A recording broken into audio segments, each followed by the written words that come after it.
a su segmento de educación financiera del programa Diálogo por Radio I-99. En esta entrega abordaremos un tema tremendamente interesante que es sobre los gobiernos familiares, todo lo que es la estrategia de sostenibilidad de las empresas a nivel de la institucionalización de los manejos de una familia empresaria. Y para eso tenemos invitado el día de hoy a Roberto Salas Guzmán, que es un profesional destacadísimo. Él es máster en administración de empresas, ha tenido una larga historia e interesantísima historia de vida corporativa. Actualmente es presidente y fundador de Succession, que es una empresa especializada en gobierno corporativo. Anteriormente, él había tenido alrededor de 30 años de carrera ejecutiva en el mundo de las empresas multinacionales. Posteriormente, en el Ecuador, estuvo en el consejo directivo y fue vicepresidente del consorcio Novis. Adicionalmente, él es miembro del Consejo Consultivo de la Escuela de Negocios de la Escuela Politécnica del Litoral, la SPAE. Es miembro también del Consejo Consultivo de el Social Area del World Business Council for Sustainable Development. Entre agosto del 2021 y noviembre del 2023 fue asesor presidencial en temas de asociaciones público-privadas y adicionalmente secretario de inversiones público-privadas del gobierno ecuatoriano. Roberto estudió en el IDE, en Kellogg, en Wharton y en la Harvard Kennedy School. Por tanto, es un profesional de altísimos quilates quien nos ha honrado con su presencia el día de hoy. Bienvenido, Roberto, a este espacio. Oye, para mí es un enorme placer poder estar aquí. Gracias, Roberto. Y contigo queríamos tratar un tema que nos parece muy interesante y que efectivamente inquieta a todos. Cuando se habla de gobierno corporativo, de gobierno en la empresa familiar, perdóname, los de a pie queremos saber qué es esto. Exactamente.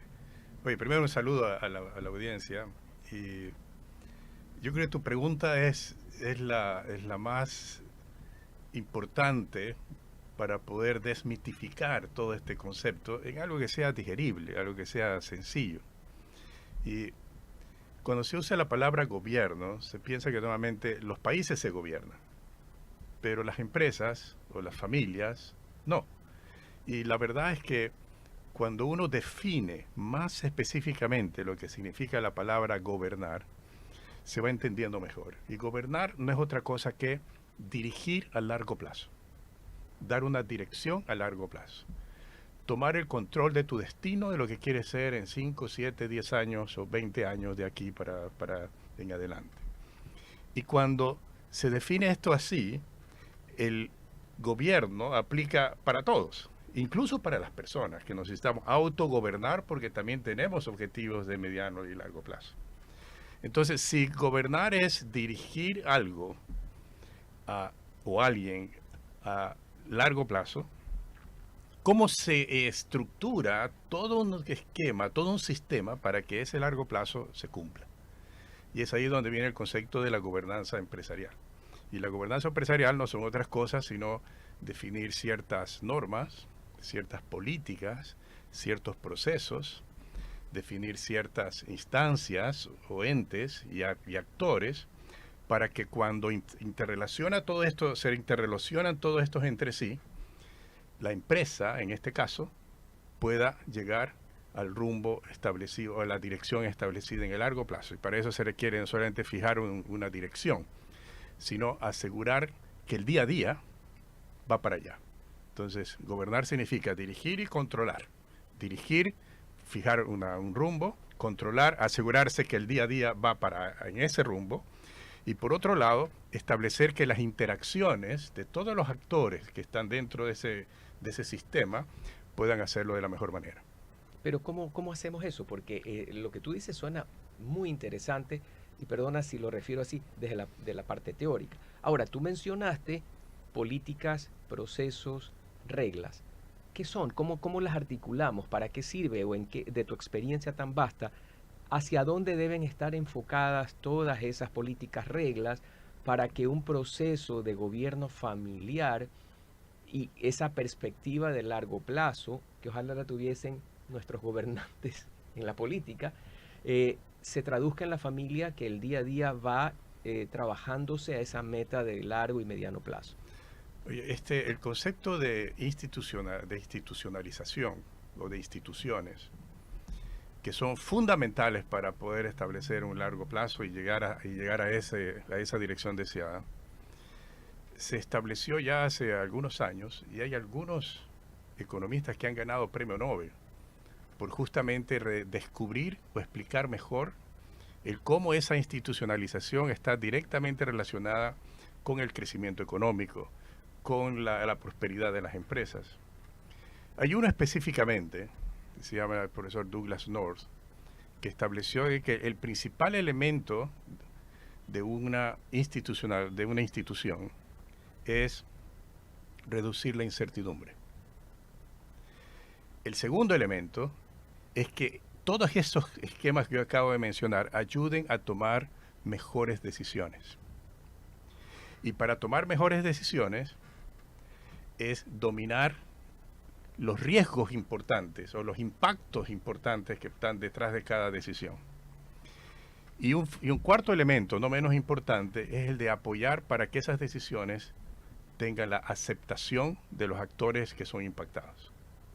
Por lo tanto, hablando de cómo es el círculo virtuoso de esto, es no solamente definir una dirección a largo plazo, sino también tomar las mejores decisiones posibles, conocer los riesgos con prudencia y con proactividad, y a su vez establecer los esquemas necesarios para que esas decisiones sean aceptadas de la mejor forma. ¿Cuántas decisiones que se toman en las empresas luego no ocurre nada? ¿Cuántas decisiones que ocurren en las empresas se olvidaron de elementos fundamentales de riesgos, positivos o negativos, que hacen de que esas decisiones no lleguen a los puertos deseados? Entonces, todo este esquema está dado por ciertas capacidades que se tienen que desarrollar. Primero, es una capacidad de poder estructurar el cómo se toman las decisiones en una familia empresaria, en una empresa, como queramos llamarla. Esas decisiones, para poderlas dominar, es necesario tener conciencia si se tratan de decisiones operativas, que requieren temas fáciles, tácticos, y que pueden ser resueltos por impulsos o por temas más de sentido común, o las decisiones estratégicas, que son estructurales, de altísimo impacto, irreversibles muchas de ellas, o si son reversibles cuestan muchísimo, en las cuales es necesario trabajarlas con pensamiento más lento, con procesos de mayor dominio, no solamente de la información, sino también de sus riesgos y sus posibles impactos que pueden existir. Entonces, la gran capacidad que debe existir en una buena institución, con una buena gobernanza, es saber diferenciar para que decisiones estructurales no se tomen por impulso, o decisiones fundamentales de negocio no se tomen el día domingo en el almuerzo de la familia, por ejemplo. O que decisiones que pueden ser resueltas muy fácilmente, porque son tácticas, son más operativas, no tomen demasiado tiempo, cosa que se hace más lenta la empresa y obviamente tampoco prospera. Interesante lo que sostienes y realmente ir a ese proceso como el que señalas, que tiene dos vertientes, una estrechamente ligada a la otra, que es lo operativo, táctico y lo estratégico. En tu experiencia, Roberto, ¿cómo conduces a una familia para que genere sus propias reglas, distinguiendo qué es lo estratégico, qué es lo operativo? Y también me gustaría que compartas lo que tú has visto en el proceso de convencimiento en los grupos familiares para que se acepten esas reglas. Déjame contarte una anécdota más bien, por favor, que puede ser más fácil incluso de ser entendida. Y la respuesta: cuando yo tenía 34 años, yo fui nombrado gerente general de Plastigama y al mismo tiempo de Eternit, de esa época. Eran dos empresas del grupo Nueva. Y obviamente el sistema de distribución de la empresa, que ya tenía muchos años, la empresa tenía en esa época ya más de 40 años, estaba dirigida por los fundadores de las empresas distribuidoras. todos mayores, de la misma edad del que me había antecedido. Era un señor de sobre 65 años, muy respetado en la ciudad, en el país. Pero al venir esta nueva generación, algunos distribuidores, uno a uno, se me acercaban a decir: Roberto, me gustaría, dado que viene un cambio, que se está dando un cambio generacional en el grupo suizo, me encantaría pasar a hacer la transición a mis hijos para que sean los que manejen las empresas, pero no sé cómo hacerlo. ¿Qué me sugieres? Y en esa época se me ocurrió decir lo que era lo más obvio posible, pero también con cierta prudencia. Y mi recomendación fue de que, ¿por qué no sueltas las manos, pero mantienes la mirada? En otras palabras, y ya con el tiempo, eso se puede interpretar como librarse del síndrome del fundador, que muchos le llaman el síndrome del emperador, ¿no? Y hay muchos empresarios, y esa es una de las grandes limitaciones que tienen las empresas, en que los empresarios que han venido 30, 40 años, les cuesta soltar para iniciar esa transición. Porque creen que no hay vida después de ser el número 1, 2 y 3 de la empresa. Y la verdad es que no solamente que hay vida, sino que hay mejor vida si se da este esquema de soltar las manos, es decir, soltar la operación diaria, pero mantener la vista, es decir, mantener la supervisión en las decisiones más importantes. En otras palabras, es como iniciar esa transición del operador al estratega mentor. Cuando eso se da en estas empresas, el potencial de que la transición sea mucho más fluida y que normalmente venga con más valor de por medio por la actualización que tienen la generación siguiente, es asegurar no solamente que la empresa perdure, sino que prospere. Y normalmente más de lo que se ha hecho en la primera generación.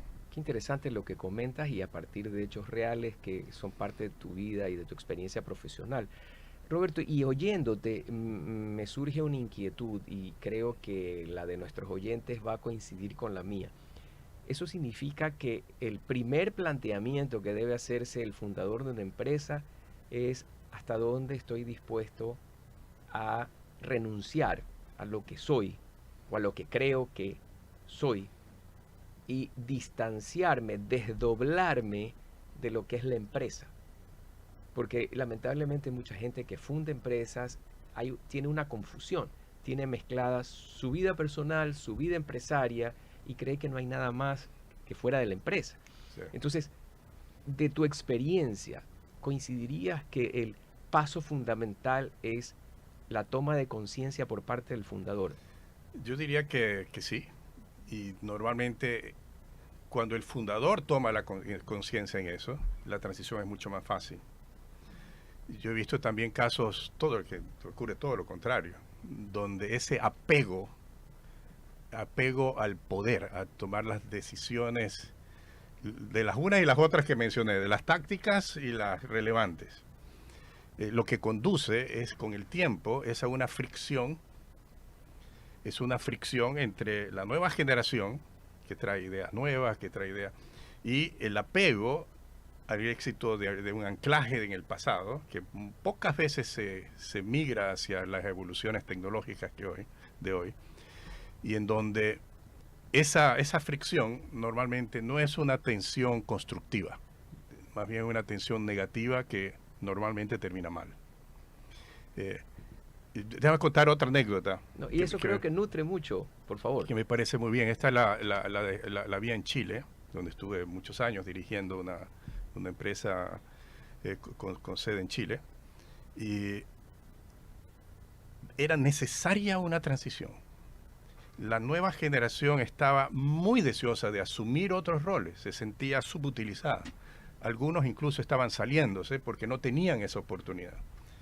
Y llegó un momento en que, en una situación compleja, por un tema de mercado propia de esta empresa, hubo un directorio que le pidió expresamente al presidente y accionista, de que se reinventen sus roles, de tal forma de que lo que a él más podía a sus 75, casi 80 años aportar, no impida que la nueva generación pueda implementar todos los esquemas que se requieren con mayor agilidad o mayor y actualicen las tecnologías y las estrategias. De tal manera que le dieron dos roles.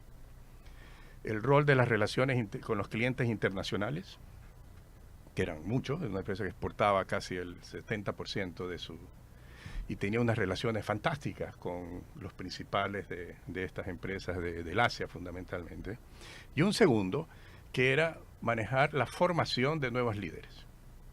Y a través de estos dos roles, él tenía tiempo suficiente para estar ocupado, para estar haciendo algo importante, pero sin embargo, se dejaba espacio para que un nuevo equipo pueda establecer la operación del día a día. Pero no todos los fundadores tienen ese espíritu de desprendimiento. Sí, voy a ponerlo de otra forma. El síndrome del fundador, que muchos le llaman cuando es severo, el síndrome del emperador. Es decir, el emperador dice, yo fundé esto, de aquí nadie me saca. Y se genera esas tensiones, muchas veces con resultados positivos, otras veces con resultados no tan buenos, porque bloquean el potencial. Sin embargo, cuando existe esa conciencia de que los tiempos están cambiando, de que los nuevos están buscando oportunidades, si no se las da, se van. Y probablemente tu empresa comienza a declinar si es que no te adaptas. Y si se da ese esquema, ya cuando te das cuenta y comienzas a soltar, es demasiado tarde. Por eso a mí me gusta hablar en este sentido.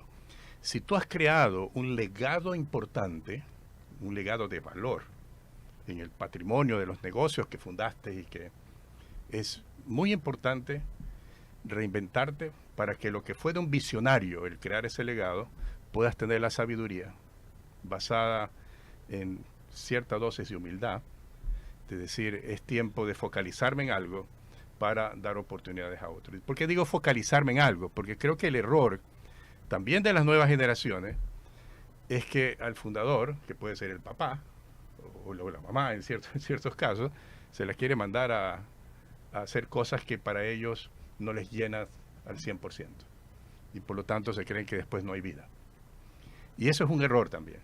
Lo que hay que buscar es una complementación en la cual la nueva generación tiene un nuevo rol más importante y la generación que creó el legado con sabiduría poder establecerse o reinventarse en nuevos roles de la empresa para que siga aportando, pero de una manera más inteligente.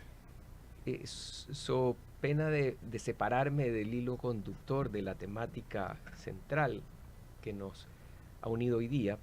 Sin embargo, me parece que no puedo dejar pasar a un comentario que tú hiciste que me pareció tremendamente importante, y es que si las empresas no se reinventan y si las empresas empiezan desde su fundador a la alta dirección a bloquear las iniciativas de gente valiosa, estos se van. Y no podemos pensar que las empresas solo se manejan por los dueños, por parte de los dueños, sino que requieren de cerebros, inteligencias y aportes de terceros.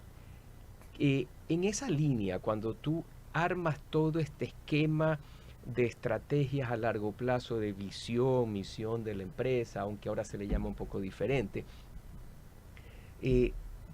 también debería estar pensado por el fundador si la empresa está obligada a dar trabajo a los miembros de la familia o la familia es accionista y nada más.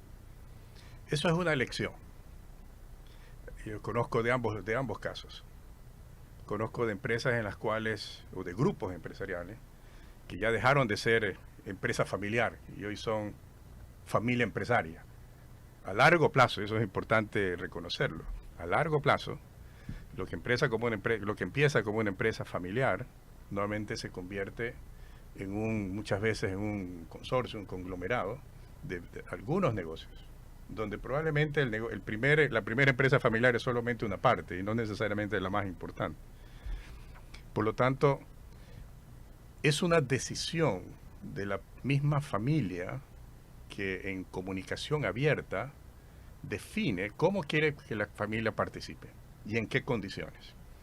Hay casos en los cuales hay familias empresarias en los cuales los miembros de la familia no operan, van a juntas directivas o consejos consultivos. Ya podemos dar una diferencia que consiste en la una y en la otra, pero no operan para profesionalizar la empresa. Y hay otras que hay buenos ejemplos también que funcionan muy bien, en donde la familia que tiene procesos de selección de terceros también abren procesos de seleccionar miembros de familia que pueden entrar a trabajar en la compañía. Pero entonces tú ahí hablas de meritocracia.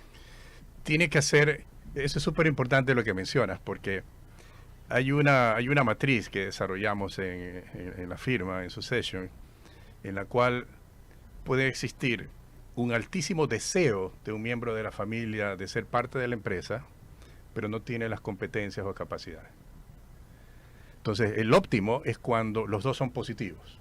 Hay alto deseo y hay también una alta capacidad. Negar ese acceso muchas veces es complicado y es mejor aprovecharlo. Y hay familias empresarias muy exitosas en el país donde eso se da. Y muy grandes además, no solamente empresas medianas o pequeñas, sino empresas muy grandes donde eso se da. El problema es cuando hay alto deseo, pero no hay capacidad. Y los padres o los que toman las decisiones no tienen la capacidad de dar las malas noticias. O no tienen los procesos sobre el cual la misma persona se dé cuenta de que lo que está aspirando es un tema más de ego o de bienestar y no necesariamente de la realidad. Entonces, normalmente hay protocolos o hay pactos en los cuales se definen esos procesos. Son pactos que no hay que reinventarlos mucho, solo hay que discutirlos, en los cuales el pacto de familia o el protocolo de familia lo que hace es definir los procesos de forma anticipada, de tal manera de institucionalizar una decisión, que no sea decisión de papá, o de abuelo, o de tío, sino que sea una decisión lo más objetiva posible. Y si se toma en un consejo, donde hay también miembros independientes, mejor todavía. Porque de esa manera se evalúan las oportunidades y cuando hay este tipo de alto deseo, pero poca capacidad, el proceso puede tener dos versiones. Uno rotundo, y más bien se le busca otra forma de que pueda aportar, pero que no afecte a la compañía, si es que se puede conseguir un mejor profesional externo, o se los pone a prueba, para que en ese test, en esa prueba, se pueda la misma persona dar cuenta de que cierto cargo requiere 24 horas, 7 días a la semana, requiere un altísimo nivel de rendición de cuentas, incluso a otros miembros de familia, y mucha gente no se siente cómoda con eso. Y solos prefieren ceder en su pretensión, porque realmente la realidad del día a día de cómo se ejerce esa pretensión no era lo que pensaban. Y por lo tanto, ellos mismos se abstienen luego de insistir. Mira que con la explicación que tú nos has dado, hemos entrado sin querer queriendo, como decía un personaje de la televisión, ya diciéndole a nuestros amigos de la audiencia cómo se van y en qué elementos tiene que fijarse un protocolo familiar. Pero valdría la pena que no dejemos pasar que tú mencionaste que había que estudiar o referir la diferencia entre un consejo consultivo, consejo de familia y lo que es un directorio. ¿Cuáles serían? Si nos pudieras explicar, por favor. Sí. La gobernanza, que es una forma de institucionalidad para que las decisiones, los riesgos y la aceptación de esas decisiones sean mejor manejadas para reducir la incertidumbre, un poco tomando el mismo concepto, la mejor forma es definir las reglas del juego. Incluso la palabra, el concepto, si uno investiga, lo primero que te sale, ¿cuál es el concepto de institucionalidad? Es las reglas del juego. Ya sea de un país, ya sea de una familia o de una empresa, sea familiar o no. Y esas reglas del juego, mientras más claras estén y más de forma anticipada estén definidas, se mejora mucho la claridad respecto a temas que pueden ser fuentes de conflictos, incluso familiares. Por tal razón, la forma en que se toman las decisiones es uno de los elementos de esas reglas de juego. Y hay diferentes maneras de hacerlo. La tradicional de un modelo unipersonal es donde una sola persona hace todo, como buenas intenciones, y se pierde por falta de esa supervisión. Entonces, hoy en día es muy difícil entrar a créditos con multilaterales, por ejemplo, o créditos de proyectos de largo alcance y de alto impacto, sin demostrar cómo se manejan las decisiones. Si el fundador no está, ¿qué va a pasar? ¿Qué definiciones previas hay? ¿Cómo se manejan los riesgos? Entonces la conversación hoy en día es distinta y por lo tanto si las familias empresarias no están preparadas en eso, lo que puede haber es un problema. Roberto, ¿qué pasó? ¿Por qué hacemos ahorita? No, denle la última pregunta, que yo con eso terminamos. Okay. Y el manejo de las sociedades. Y ojalá que este tipo de iniciativas como en la que estás participando tú con Global Consultant se repliquen mucho más, porque como siempre hemos comentado y se hablan las estadísticas nacionales e internacionales, te diría que el 85% de las empresas son familiares y es tarea de todos, no solo de la sociedad civil, del gobierno, sino principalmente de sus propios dueños, que éstas trasciendan en el tiempo por el efecto positivo y multiplicador que tienen. Roberto, qué gusto haberte tenido esta mañana. Ha sido un gran placer. Y esperemos volver a juntarnos aquí en este espacio. A ustedes, aquí amigos. Estaremos cuando quieras. Qué bueno. A ustedes, amigos, muchísimas gracias por sintonizarnos esta mañana y nos volveremos a ver la semana entrante con otro tema tan interesante como este.